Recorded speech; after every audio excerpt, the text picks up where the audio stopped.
Bom dia, amados irmãos e irmãs, uma vez mais. O Senhor seja louvado. Nesta manhã, continuaremos aqui a nossa caminhada. Já estamos chegando ao fim. Todo mundo vai ficar com saudade de Apocalipse aqui. Não vai, não. Não vai porque tem Bíblia em casa, né, meus irmãos? É só ler que a saudade passa, né? Capítulo 18, olha só. Capítulo 18, meus irmãos. Depois teremos aí mais 19, 20, 21, 22, mais 4 capítulos para finalizarmos o Apocalipse. Olha só, caminhada abençoada, né, meus irmãos? Muito bom. Eu vou fazer a leitura. Vamos ver se conseguimos. Como o movimento de Apocalipse ele é bem de retomada e de repetição, algumas questões a gente não precisa aprofundar tanto, uma vez que já foram trabalhadas. Então acredito que nós consigamos, a partir disso, fechar o capítulo 18 hoje, tá bom?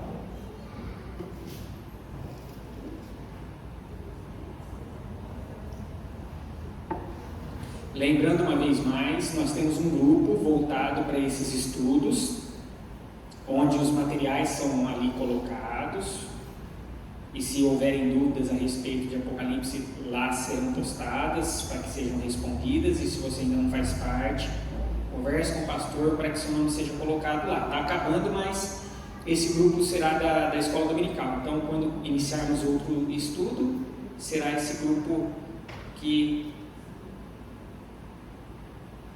nós teremos para tratar a respeito das questões concernentes a EBD. Acompanhe a leitura, meus amados. Depois destas coisas, vi descer do céu outro anjo, que tinha grande autoridade, e a terra se iluminou com a sua glória. Então exclamou com potente voz, dizendo: Caiu a grande Babilônia e se tornou morada de demônios, covil de toda espécie de espírito imundo e esconderijo de todo gênero de ave imunda e detestável, pois todas as nações têm bebido do vinho do furor da sua prostituição. Com ela se prostituíram os reis da terra, também os mercadores da terra se enriqueceram à custa de sua luxúria. Ouvi outra voz do céu dizendo: Retirai-vos dela, povo meu, para não serdes cúmplices em seus pecados e para não participarem dos seus flagelos. Porque os seus pecados se acumularam até o céu, e Deus se lembrou dos atos iníquos que ela praticou. Dai-lhe em retribuição como também ela retribuiu, pagai-lhe em dobro segundo as suas obras, e no cálice em que ela misturou bebida, misturai dobrado para ela. Porquanto a si mesma se glorificou e viveu em luxúria, dai-lhe em igual medida tormento e pranto, porque diz consigo mesmo: estou sentada como rainha, viúva não sou, pranto nunca hei de ver. Por isso, em um só dia sobrevirão os seus flagelos, morte, pranto e fome, e será consumida no fogo, porque poderoso é o Senhor Deus que a julgou. Ora, chorarão e se lamentarão sobre ela os reis da terra, e com ela se prostituíram e viveram em luxúria, quando virem a fumaceira do seu incêndio. E conservando-se de longe, pelo medo de seu tormento, dizem: Ai, ai, tu grande cidade, Babilônia, tu poderosa cidade, pois em uma só hora chegou o teu juízo. E sobre ela choram e prendeiam os mercadores da terra, porque já ninguém compra a sua mercadoria. Mercadoria de ouro, de prata, de pedras preciosas, de pérolas, de linho finíssimo, de púrpura, de seda, de escarlata e de toda espécie de madeira odorífera, todo gênero de objeto de marfim, toda qualidade de móvel de madeira preciosíssima, de bronze, de ferro e de mármore, e canela de cheiro, especiarias, incenso, unguento, bálsamo, vinho, azeite, flor de farinha, trigo, gado e ovelhas, e de cavalos, de carros, de escravos e até almas humanas. O fruto sazonado que a tua alma tanto apeteceu se apartou de ti, e para ti se extinguiu tudo que é delicado e esplêndido, e nunca jamais serão achados. Os mercadores destas coisas que por meio delas se enriqueceram, conservar-se-ão de longe, pelo medo do seu tormento, chorando e pranteando, dizendo: Ai, Ai da grande cidade que estava vestida de linho finíssimo de púrpura, de escarlata, adornada de ouro e de pedras preciosas e de pérolas, porque em uma só hora ficou devastada tamanha riqueza. E todo piloto e todo aquele que navega livremente, marinheiros e quantos labutam no mar, conservaram-se de longe. Então, vendo a fumaceira do seu incêndio, gritaram: que cidade se compara à grande cidade? Lançaram um pó sobre a cabeça e, chorando e pranteando, gritavam: ai, ai da grande cidade, na qual se enriqueceram todos os que possuíam navios no mar, à custa de sua opulência, porque em uma só hora foi devastada. Exultai sobre ela, ó céus, e vós, santos, apóstolos e profetas, porque Deus contra ela julgou a vossa causa. Então, um anjo forte levantou uma pedra como pedra de moinho e arrojou-a para dentro do mar, dizendo: assim, com ímpeto, será arrojada a Babilônia, grande cidade, e nunca mais será achada.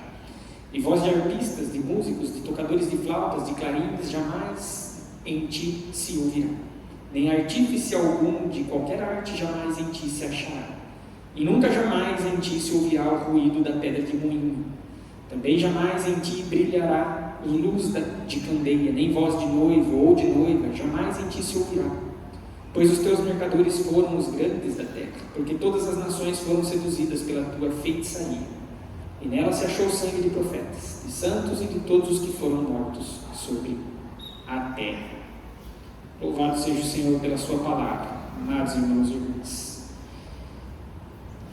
Retomando aqui, o capítulo 18 está dentro daquela visão mais detalhada de João a respeito do juízo final, que nós já temos início ali no capítulo 17, aonde que nós vimos ali as visões, a declaração do anúncio final, naquela última série de 7 eventos, que são os 7 flagelos, as 7 taças. Ali já não há mais exercício de disciplina. Lembram-se o que a disciplina faz? A disciplina serve para a restauração. Então, quando nós temos os 7 selos e as 7 trombetas, Deus está exercendo a sua disciplina, tanto para os santos quanto para os ímpios, no sentido de que eles vejam o que está acontecendo e possam se arrepender, e os santos para que eles vejam que eles estão sendo enganados e possam também arrepender-se e voltarem-se para Deus. Agora, quando nós chegamos nas 7 taças e nos 7 flagelos, já não é mais um exercício de disciplina, ali já é o juízo na sua potencialidade máxima, tá bom? Ali fechou-se as 7 taças no capítulo 16, entramos numa visão onde João é levado em espírito para perceber algumas coisas, de detalhes ali a respeito de como sucederão essa destruição do mal. Então começa no capítulo 17, é um aprofundamento ali descritivo agora no capítulo 18, destas coisas que já estamos vendo a respeito da queda da Babilônia. O que antes então foi anunciado, agora é trazido com um pouco mais de profundidade, um pouco mais de impacto. Aqui não há, como eu já disse e repeti diversas vezes, a importância aqui não é cronológica, a ordem que essas coisas aqui estão acontecendo.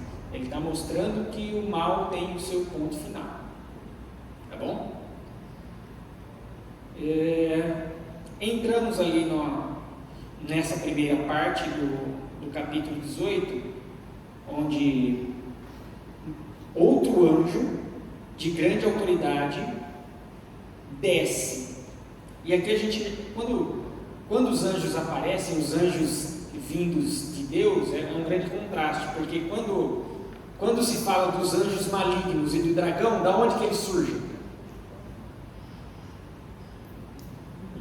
Do abismo.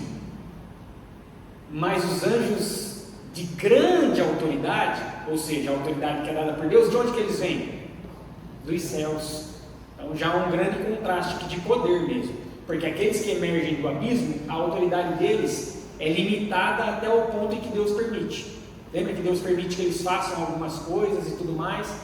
a autoridade deles é sempre limitada, mas quando se fala de um anjo, um mensageiro vindo de Deus para revelar o juízo de Deus, o que esse anjo porta? Como em outros capítulos nós temos, grande autoridade, porque é uma autoridade que vem do próprio Deus, ele é ali um intermediário da voz de Deus, da ação de Deus. E mais uma vez nos lembramos, Deus se preocupa com a sua criação aqui, por isso que ele desce. Lembra Êxodo, quando o povo está sofrendo lá em Êxodo, a escravidão, ali no início de Êxodo, eles fazem o quê? Eles começam a clamar. E aí o que diz a respeito da reação de Deus? Quando ele encontra-se, quando ele chama, convoca Moisés: eu ouvi o clamor do meu povo, eu inclinei os ouvidos e desci para ver o seu sofrimento. O descer de Deus é o importar-se dele com a realidade por ele criada, mesmo na destruição, porque aqui no caso ele desce para destruir outro evento paralelo. Veja como essa linguagem é muito conhecida daqueles que estão ouvindo. Lembram-se da Torre de Babel? O que eles estão fazendo na Torre de Babel? Estão tentando se elevar, estão construindo para fazer o seu nome forte. O que acontece no finalzinho? O que Deus faz? Ele desce para ver o que estava acontecendo ali. Quando ele desce para ver o que está acontecendo, ele vê toda a maldade e ele então age diante daquela maldade. Aqui Babilônia. E Torre de Babel significa Babilônia. Olha só, Torre de Babel é Babilônia. Aqui é a mesma coisa, diante de toda a opressão. E nós vimos aqui que Deus, ali quando ele fala dos profetas, né? No finalzinho, ali no versículo 20 ele diz, né? Exultai sobre ela os céus e vós santos, apóstolos e profetas, porque Deus contra ela julgou a vossa causa. Deus está respondendo toda a opressão ali, todo o clamor do povo.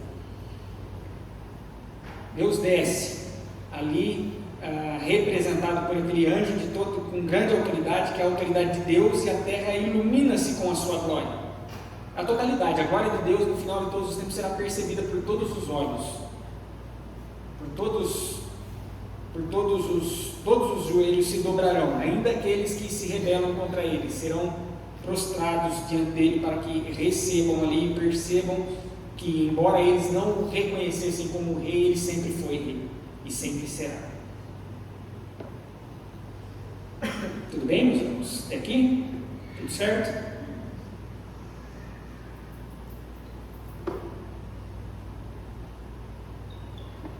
Essa glória, que eu coloquei um texto conectado, quando fala dessa glória enchendo da terra, é um cumprimento de uma profecia ali de Ezequiel. Ezequiel 43, 2 diz, né?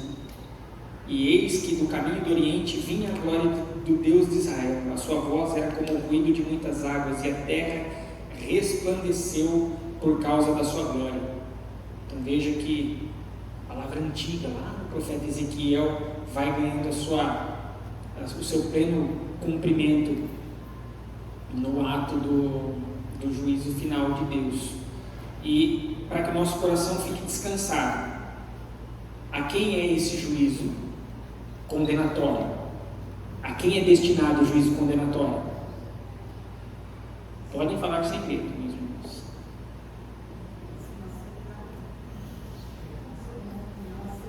Aos que não têm a marca, aos que não aceitaram, aos que não estão em Cristo. Logo, todo esse terror que nos é descrito aqui, ele não é aplicado aos santos. Por isso que depois no versículo 4 tem lá, retirai-vos dela, povo meu. É a mesma coisa que acontece no Êxodo. Quando os 10 sinais são derramados ali sobre o Êxodo, o povo estava ali no meio, o povo de Israel não estava, mas a terra de Gósen é preservada, que era a terra onde estava o povo de Deus. Eles foram preservados ali, inclusive as criações, né, o gado e tudo mais. É da mesma forma. Aí fica-se aquela questão. Como? Porque quando fala que retirai-vos dela, não é simplesmente retirai-vos geograficamente.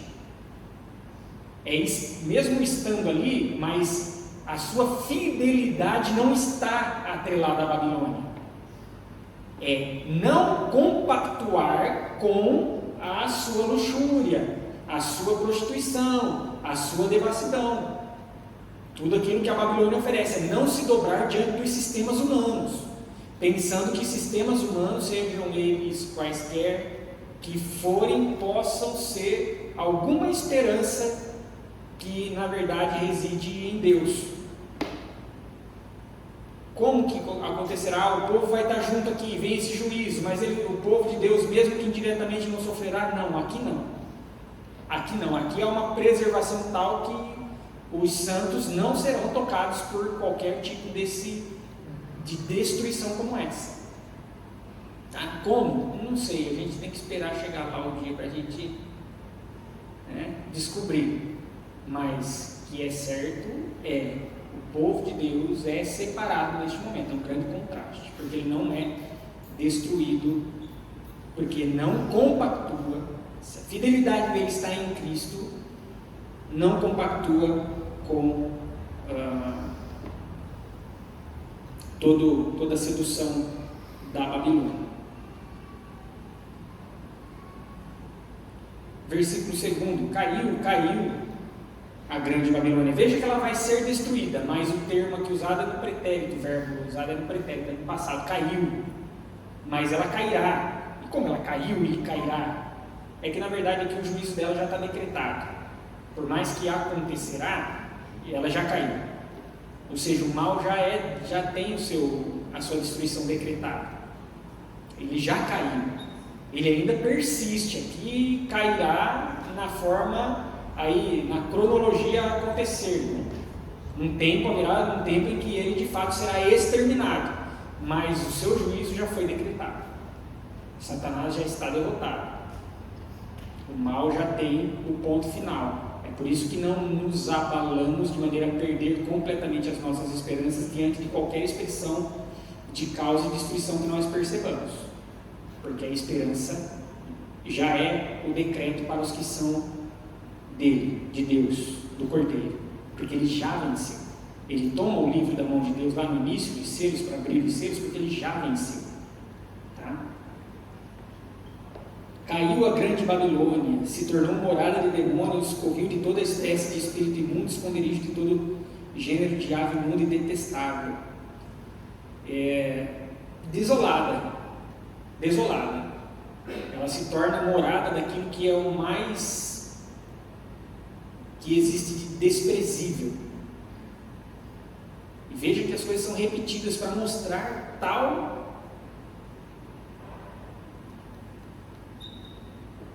peso de podridão que haverá. Isso é uma cidade para contrastar, porque veja que ele ainda fala, a grande cidade, é uma ironia aqui.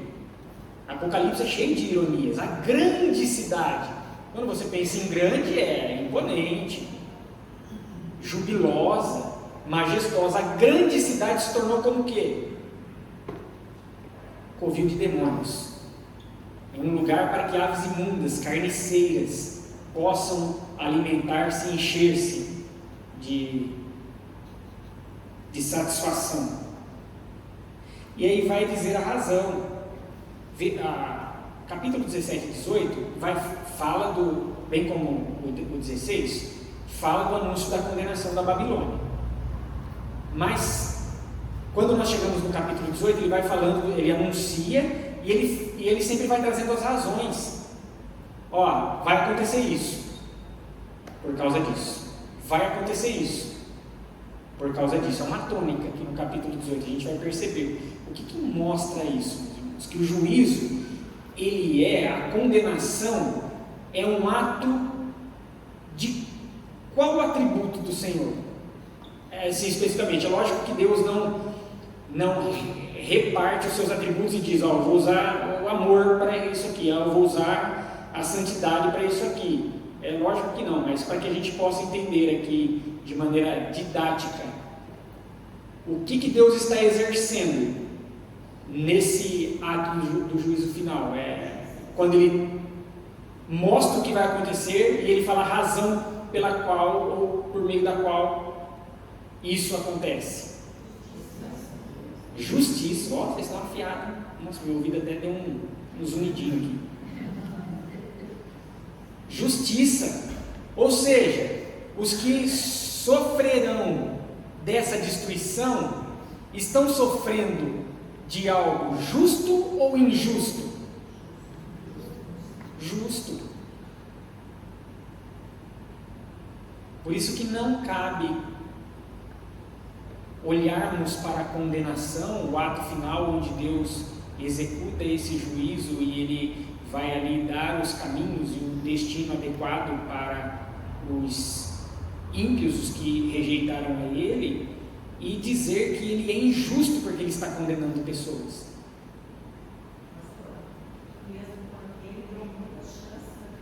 Exatamente. Mesmo porque Ele deu inúmeras chances, e isso nos mostra os 2 primeiros eventos as 2 primeiras séries de 7 eventos. Só que aí quando a gente já vai para o segundo, sei lá o que eles olham e eles não se arrependem. E lá nas taças diz que eles olham, eles estão sofrendo todos os flagelos e eles fazem o quê? Blasfemam contra Deus. Logo é justiça. É justiça. E sobre os que são santos? Então Deus está sendo parcial. É justiça também. Mas por que o caminho é diferente, o destino é diferente? Amor. O sangue do Cordeiro. Jesus sofreu essa justiça na cruz do Calvário. Então os que estão nele desfrutam dessa justiça de Cristo. Porque quando nós falamos na teologia que a justiça de Cristo é imputada sobre nós, a justiça dele é colocada em nós, de forma que quando Deus executar toda a justiça, quando chega naqueles que são de Cristo, Deus vai olhar e dizer, não, esse aqui é justo, porque nele está a justiça do Cordeiro que já pagou na cruz do Calvário. Cristo bebeu o cálice da ira. Cristo bebeu o cálice da ira, para que os que são dele não precisem beber, mas os que não são dele precisarão beber, dobrado, ora com mistura, ora sem mistura, se é sem mistura é dobrado, ou seja, é severidade, é o tamanho da severidade do juízo. Tá? Tudo bem até aqui? Oi, Sônia.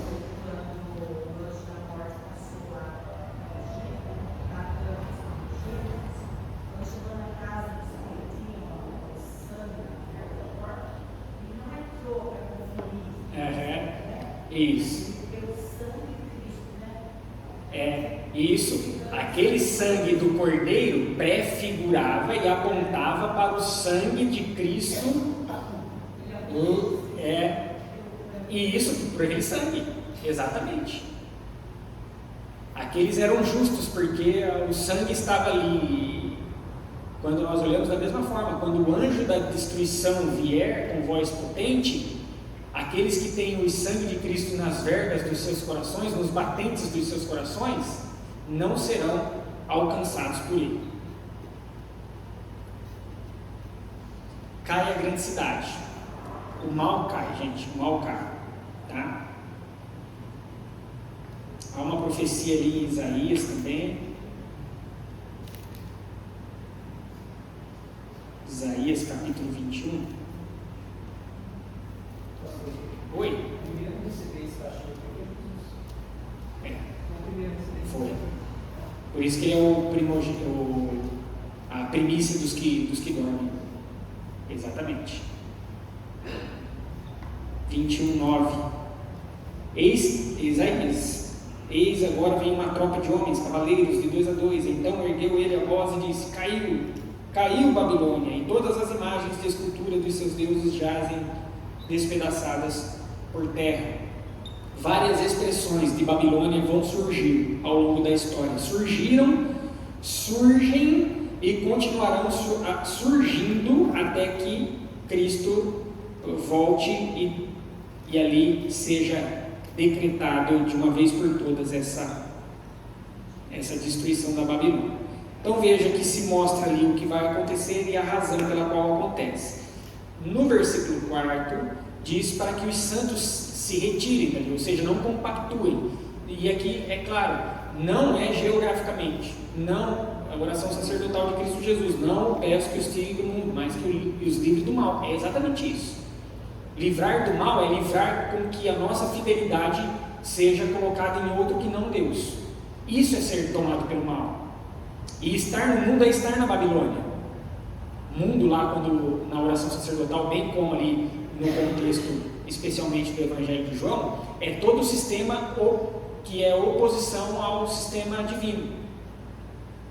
E lá especialmente era ainda o religioso, que era grande confrontador. Mas todo tipo de sistema que se coloca como oposição, ele pode ser considerado mundo. Então, quando Jesus na sua oração diz, não os peço que os tirem do mundo, eles estarão aqui, porque não há lugar geograficamente falando que expresse a plenitude de Deus, porque o mundo é caído, mas que os livre do mal, ou seja, a fidelidade deles seja a minha fidelidade, que a minha fidelidade seja de fato imputada a eles, que eles expressem essa fidelidade, para que então não venham no final a compactuar. Então eles podem estar ali. O fato é que, ainda que estando ali geograficamente falando, não serão alcançados por estes flagelos que aqui são destinados aos que não têm a marca. Então todos aqueles que se enriqueceram, que usufruíram dos sistemas, que olhou para o sistema econômico e colocou nele a sua esperança, e que viveu por ele, e que foi enriquecido por ele, aquele que olhou para os sistemas ideológicos, políticos e se regozijou neles como a esperança de toda a terra, aquele que olhou para os sistemas religiosos estabelecidos e institucionalizados e colocaram nessas instituições a esperança da sua vida como se dependesse de instituição. Todos estes que usufruíram e colocaram a fidelidade, eles experimentarão ali destes flagelos. Mas aqueles que estão com a sua fidelidade ao Cordeiro, estes não participarão dos seus flagelos. Não participarão. Bom, não participarão. De alguma forma Deus preservará. E aí vai dizer a razão. Uma vez mais, então no capítulo 2 você tem ali o que vai acontecer, e depois no versículo 3 a razão, no versículo 4 a convocação para que a nossa fidelidade, a fidelidade da igreja, a fidelidade dos santos estejam de fato fincada em Cristo Jesus, e vai dizer a razão, porque nós devemos ter a nossa fidelidade fincada em Cristo Jesus, porque os pecados da Babilônia se acumularam até os céus, e Deus se lembrou dos atos iníquos que ela praticou. Sempre vem a razão.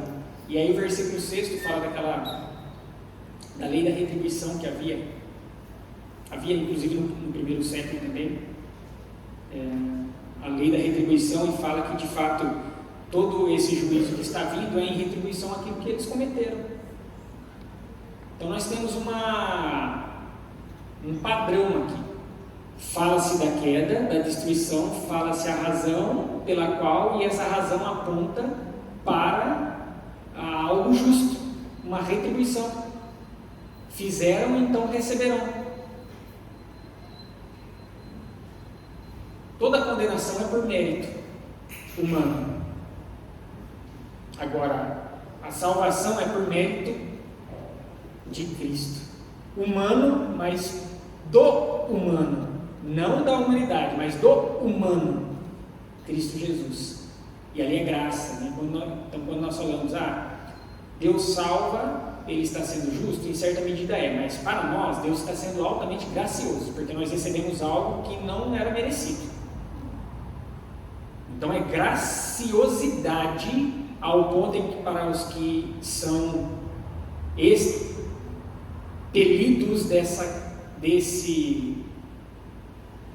desse ambiente, é por mérito próprio deles.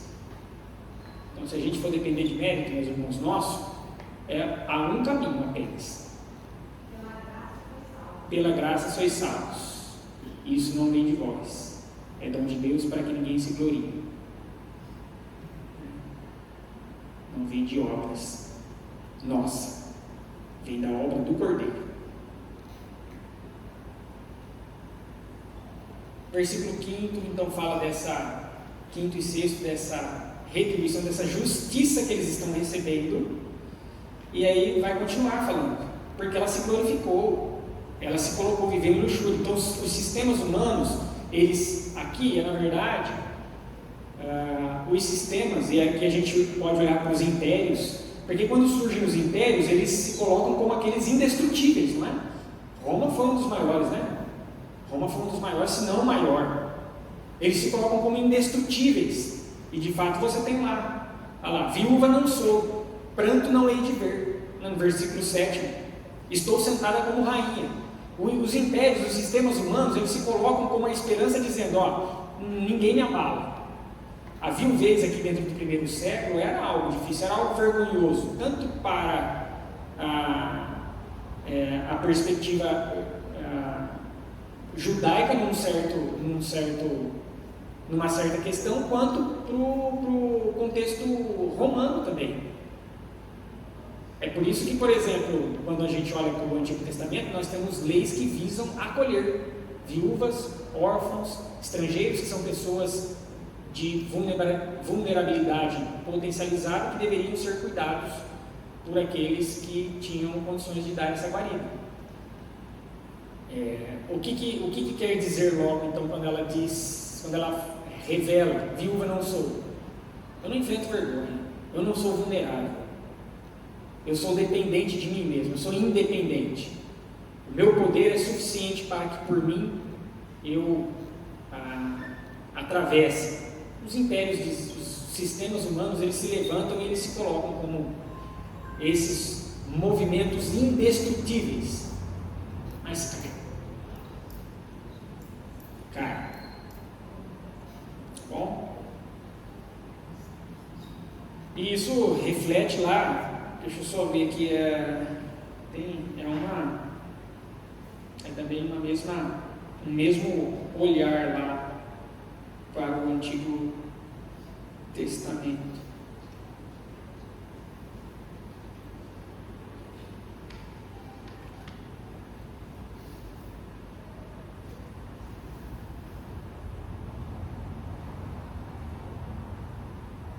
Apocalipse mesmo, um pouquinho antes, 17 e 16, fala sobre isso aí. Tem uma aplicação aqui que eu vi, mais para frente.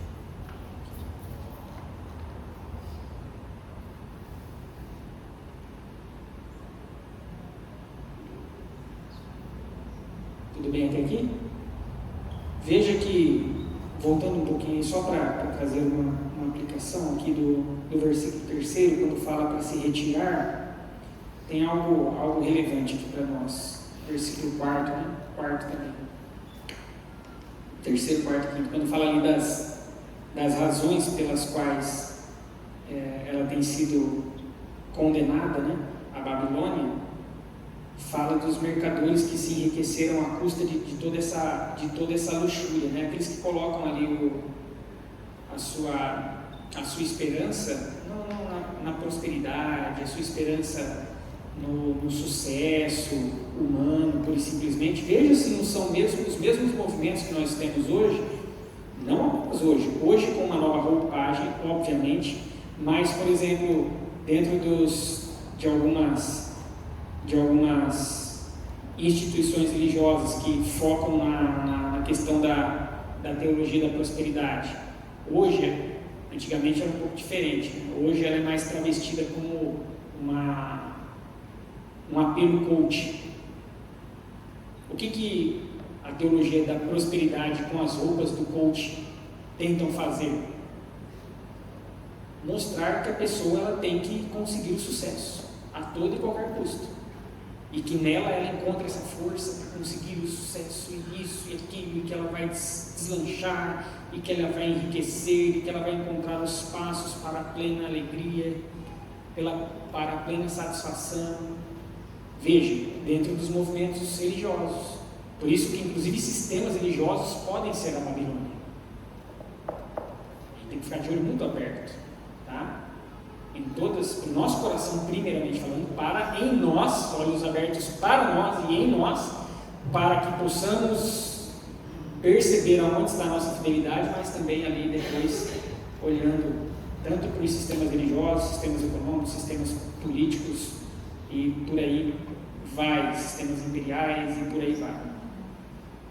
É importante. A sedução continua aqui entre nós, seduzindo-nos.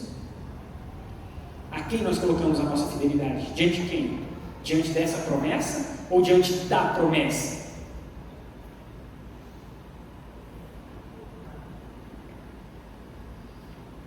Acende essa luz aqui para mim, por favor, Amarito. Dá uma escurecida aqui.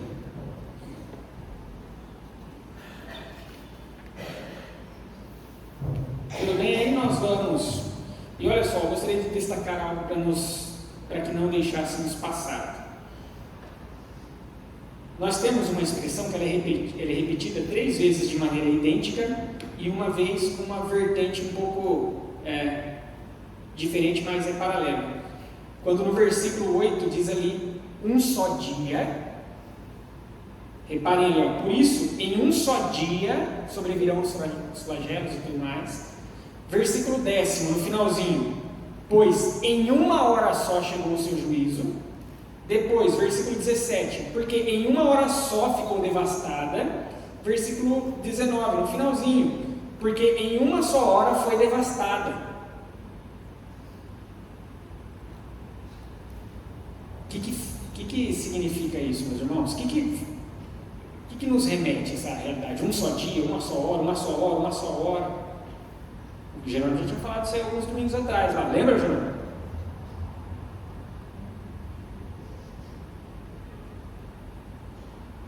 A destruição é repentina, é iminente, é urgente, e tudo aquilo que foi conquistado em cima de sangue por anos e anos, aquele império sendo levantado, e anos, e tanto esforço, e tanta labuta, isso vai por terra, assim, ó. Toda a riqueza conquistada vai por terra assim, ó.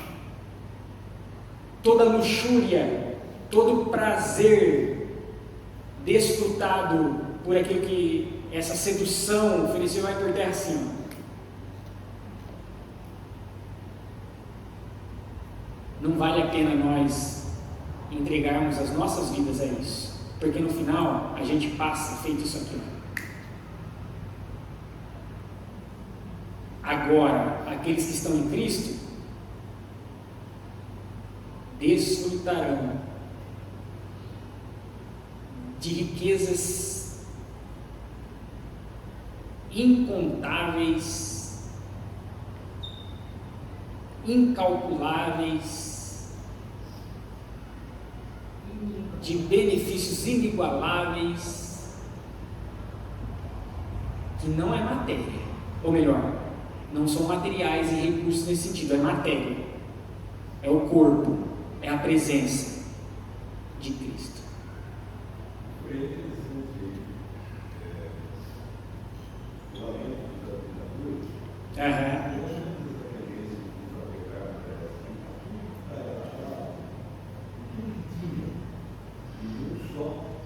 Isso. E aí há um lamento, né? Porque quem dedica a vida a isso e vê tudo ruindo, muito mais, infinitamente maior. A lista é para indicar dar esse senso de tamanha riqueza, né? Ouros, pedras preciosas, madeira finíssima, especiarias, vai destinando alimento, seja o alimento cotidiano ou alimento sazonal. Quando diz que tem 2 expressões ali traduzidas por pedra de moinho, uma que será atirada pelo anjo, mas a outra depois que diz que eles não desfrutarão da pedra de moinho, né?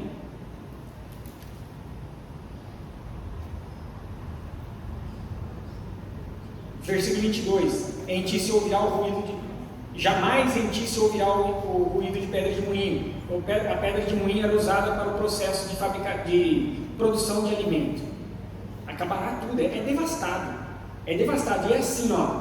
E aí veja, que são 3 grandes personagens que refletem um grupo. Você tem os reis, você tem os mercadores da terra e você tem os mercadores do mar. Nesse capítulo.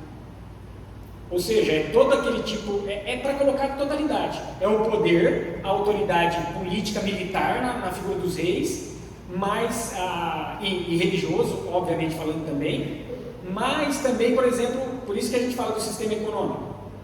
Porque muitas vezes as pessoas colocam a sua idolatria no sistema econômico, no dinheiro, por isso que é inclusive uma das... Ele é considerado uma entidade, mamon. O problema não é o dinheiro, o problema é onde está a nossa fidelidade. Tem gente que tem muita fidelidade está em Cristo, tem gente que tem pouco e a fidelidade está esse pouco. Então não é questão de quantidade ou de muito ou pouco, é questão do coração, aonde está. Aonde está. Pode falar.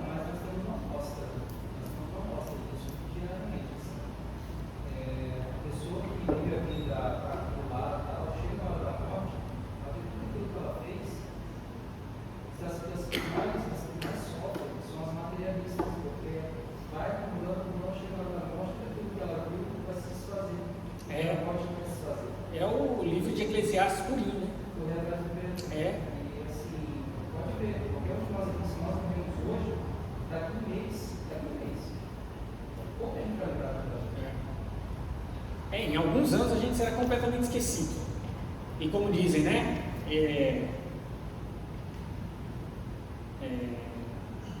Caixão não tem gaveta. Isso não significa que a gente deve ser irresponsável com a utilização dos nossos recursos, tá bom? Uma coisa é uma coisa, outra coisa é outra coisa.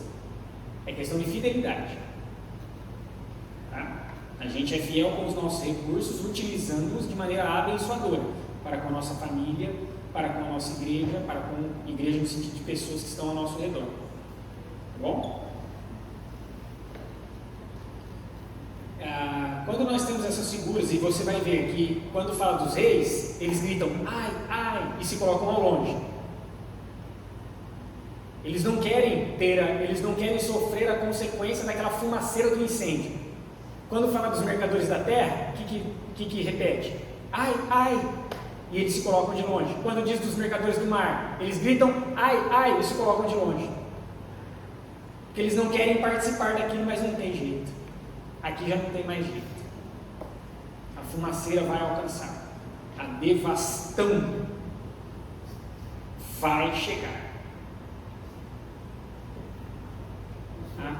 Pode falar. Uma coisa interessante que essas frases, um dia, uma só hora, de repente, né? A gente tem uma coisa interessante que Deus colocou no coração do homem, a eternidade. E é um engano pensar que tudo mais, que é suficiente essas coisas terrenas. Isso. Né? Na verdade, sempre vai haver um depois. Eclesiastes diz, né, que Deus colocou no coração do homem o senso da eternidade. E Cristo fala isso, nós temos outros textos no Evangelho, se eu não me engano eu devo ter colocado aqui, deixa eu só confirmar. Depois vocês podem dar uma olhada lá, a gente não vai ter tempo de tratar cada um deles, tá? Coloquei lá na aplicação primeira, no finalzinho do nosso material, tem lá que nós não levaremos nada deste mundo.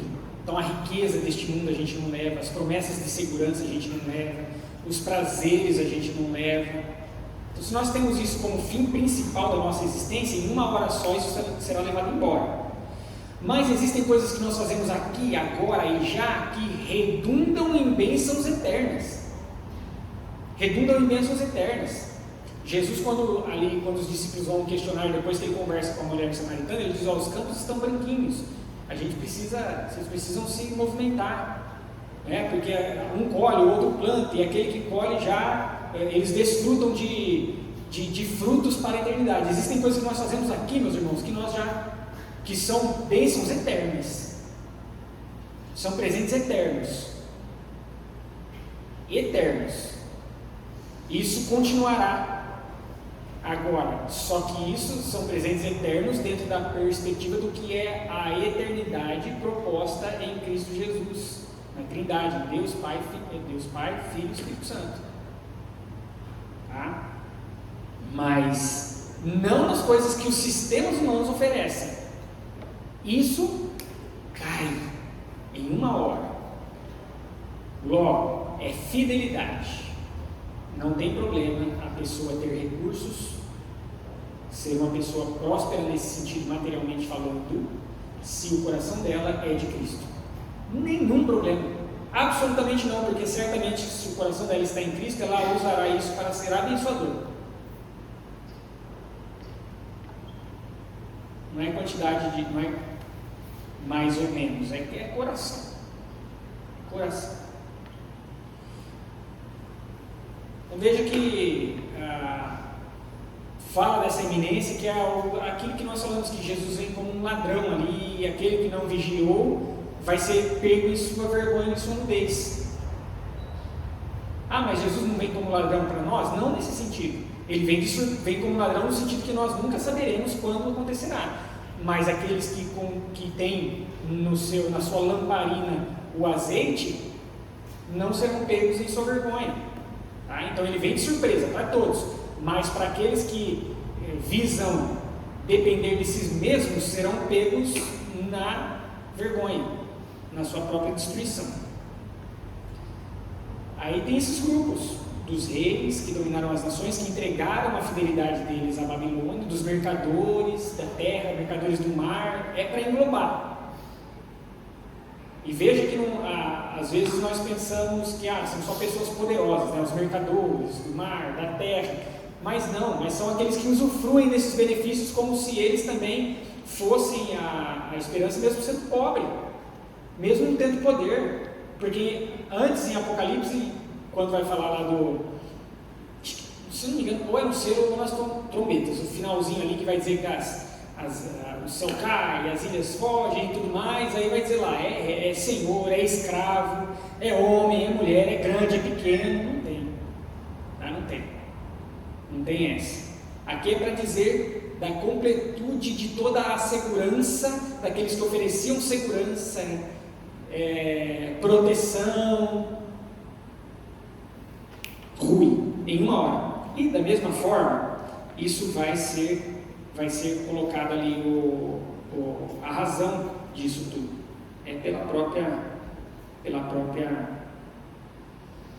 próprio mérito de cada um deles. Então, a partir do versículo 9 até o versículo de número 19, o versículo 20 é uma pérola aqui, né? Que nós falaremos, dá tempo da gente falar sobre ele.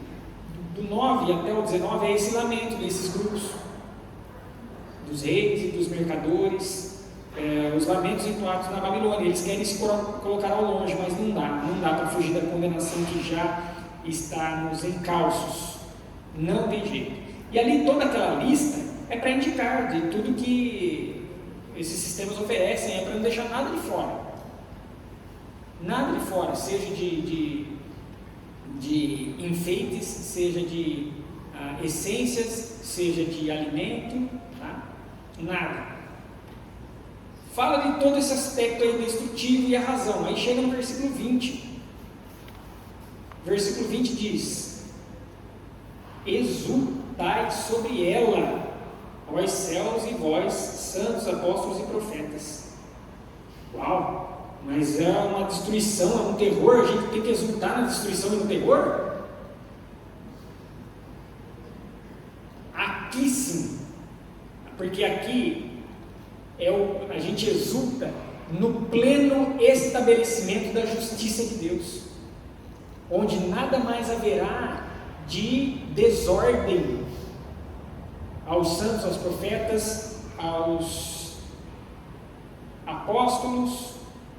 Vós, ele vai colocando no pacote aqui, vós, santos, apóstolos e profetas. Totalidade daqueles que fazem parte do povo de Deus. Exulte-se de alegria, porque as orações, lembram-se das orações anteriores, que eles estão orando ali no altar de Deus nos céus? Senhor, julgai o sangue derramado, e Jesus diz lá, calma que ainda o número dos seus precisa ser completado, mas vai ser respondido. Ele julgou a causa dos seus. Isso tudo glorifica a Deus. Deus é glorificado na condenação e Deus é glorificado na salvação. Deus é glorificado, porque nesse momento, quando o anjo vem ali, a glória dele se estabelece por toda a terra. A glória dele será percebida por toda a terra. Um grande contraste, não é? O versículo 20 é um grande contraste de todo lamento. Veja, nós vemos de lamentos repetidos e sempre 3 vezes. 3 vezes, lembram-se do significado do 3? Apocalipse, absoluto. O número 3 é um valor absoluto, é uma concepção absoluta, por isso que Deus é santo, santo, santo. Ele é absolutamente, ele é definitivamente santo, por excelência, incomparável. É um número cravado. Veja, em uma só hora é repetido 3 vezes, depois você tem um paralelo lá de um só dia, mas 3 vezes em uma só hora. Você tem um lamento sendo repetido, o ai ai sendo repetido 3 vezes, você tem aqueles querendo se afastar de longe por 3 vezes, e o incêndio descendo, né, a fumaceira, querendo fugir dessa fumaceira, do incêndio. Dentro desse absoluto de lamento, você tem é como se fosse um oásis no meio do deserto, esse versículo 20, um manancial de águas purificadoras no meio da terra árida, rochosa, seca.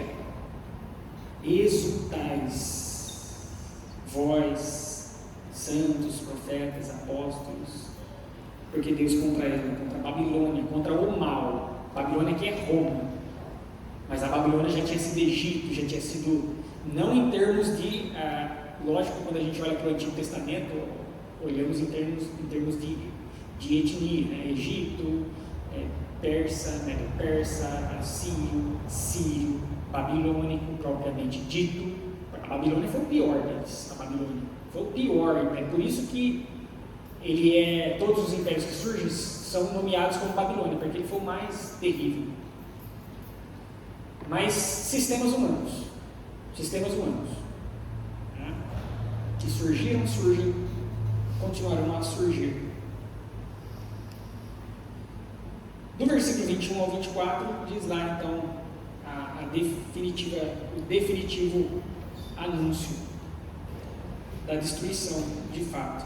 Um anjo poderoso agora vai agir, aquele que falava e anunciava agora vai agir, ele vai jogar a pedra de moinho ali, e dentro do mar, o mar que é ele tem algumas simbologias, o mar. Por isso que diz que o mar já não mais existirá no final do Apocalipse, porque o mar representa caos, representa destruição. Então a pedra é arrojada, lançada sobre toda a expressão do mal, mas também é um mal cuja esperança da Babilônia estava, porque é pelo mar que os navios iam e vinham trazendo todo tipo de prosperidade. Será lançado e o mal sofrerá esse impacto. E aí vai dizer, quando diz ali, no finalzinho, a grande cidade, novamente, a grande cidade, veja, de grande não tem mais nada. Nunca teve divinamente falando, mas humanamente falando era grande, já não será mais achada. E ali quando diz arpistas, músicos, tocadores de flautas e artífices, diz de uma alegria, expressão de arte, expressão de alegria, de contentamento, de celebração. Quando diz ali não se ouvia a voz do noivo e da noiva, porque o casamento era o ápice ali da celebração. Não há mais isso. Não há mais alegria, não há mais celebração, não há mais nada disso. Todas as nações, todos os grandes da terra, todos os que se dobraram diante da sua sedução. E aí diz no finalzinho, nela se achou o sangue de profetas, de santos e de todos os que foram mortos sobre a terra. Aqueles que tanto derramaram sangue em favor da manutenção do seu poder, beberão desse sangue, como nós já vimos anteriormente. O próprio vinho ali que eles se desfrutarão será deste sangue. Vou para as aplicações finais aqui e eu abro para últimos comentários se houver e nós fechamos. Primeira aplicação, eu já disse, nós não levaremos nada deste mundo, mas existem coisas que nós fazemos aqui que já são obras que redundam para a eternidade. Tá? Diversos textos eu coloquei ali para que vocês possam perceber essa ideia biblicamente falando. Segunda aplicação, quem se rende aos sistemas humanos não terá a possibilidade de ficar longe quando chegar a sua ruína. Não dá para a gente se afastar, colocou o coração naquilo, quando está vendo a destruição se coloca de longe, ai da grande cidade, eu vou me colocar de longe porque eu não vou receber dessas consequências. Não dá mais, o tempo é agora, o tempo é já. Notemos e olhemos para o nosso coração, aonde está a nossa fidelidade. De fato, de verdade, se coloca diante de Deus, chega na sua casa, se coloca de joelho diante de Deus e fala: Senhor, onde está a minha fidelidade? E revela se há algo escondido em mim que está me colocando a fidelidade em outro lugar. Se arrependa, nos arrependamos disso e coloquemos a nossa confiança no Senhor. O tempo é agora, a hora é esta. A proclamação e a vida do Evangelho são urgentes. E, por fim, descansemos o nosso coração naquilo que Cristo já conquistou. O nosso coração descansa nele. Se nós vivemos por ele, nós não precisamos temer absolutamente nada. A gente pode temer a partir das vistas humanas, mas divinamente falando, a gente não precisa temer nada, meus irmãos. Nada. Por isso que eu falo e reforço: nem as forças malignas espirituais devem incutir medo em nós. Não, definitivamente não. Nós temos noção, nós sabemos que existem, mas nós descansamos o coração em Cristo Jesus, porque Ele já bebeu o cálice da ira de Deus em nosso lugar. Isso é uma palavra de alívio, de alento para nós, meus irmãos. Cristo bebeu esse cálice que será derramado no último ato. Cristo bebeu, cara. Por isso que ele chora no Getsemane: Pai, se possível, passa de mim esse cálice, contudo seja feita a tua vontade. E ele vai e bebe o cálice daí. Que é quando o Pai o abandona na cruz, que ele grita: Eli, lama sabachthani, Deus meu, por que me desamparastes? Porque nele estava toda a imundícia humana. As enfermidades, como diz Isaías capítulo 53, foram lançadas sobre as costas dele. Mas ele ressuscitou, gente. Oh, glória! Cristo ressuscitou. Não teremos os nossos méritos avaliados para a salvação. Para a salvação, os nossos méritos não serão avaliados, pois estamos fixados nos méritos de Cristo Jesus. Isso deve gerar em nós humildade. Quando a gente pensa que os nossos méritos não valem nada e que nós só podemos desfrutar da presença de Jesus por causa dos méritos dele, isso nos deve levar à humildade. Não tem nada que eu possa fazer, elaborar, pensar, criar, que possa redundar em um olhar gracioso de Deus para mim. Não. Se não for Cristo Jesus, não. Ainda que sejam intentos e inventos absolutamente maravilhosos para a humanidade, no final das contas serão como trapo de imundícia as nossas obras. Para a salvação, não são os méritos de Cristo Jesus, é a obra de Cristo Jesus.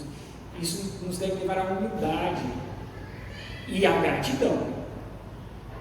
Cara, não tenho nada para oferecer, minhas obras, mas Cristo, nele eu tenho a graça e o amor de Deus lançado sobre mim de maneira abundante.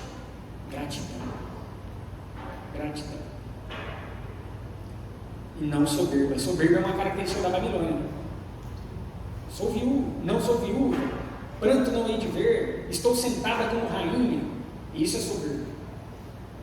E em uma hora a soberba cai. Mas a humildade em Cristo Jesus é fruto de eternidade. Apocalipse 18 nos mostra tudo aquilo que exalta o mundo: riqueza, poder, segurança, e isso rui num instante diante do juízo de Deus.